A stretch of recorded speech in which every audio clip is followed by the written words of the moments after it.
最好玩的就是第一次做热菜，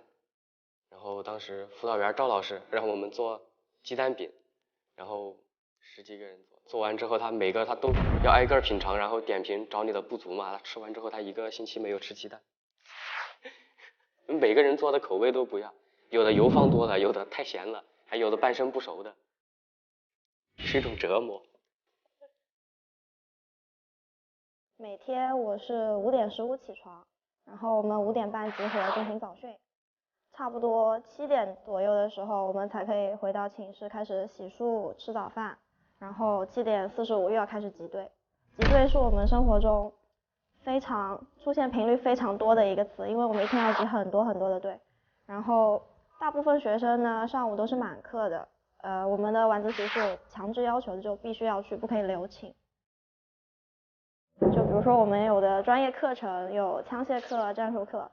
我第一次摸枪的时候，为了他发了一条朋友圈，我说啊妈妈我第一次摸枪了，然后就有很多别的学校的同学给我留言说好酷啊什么的。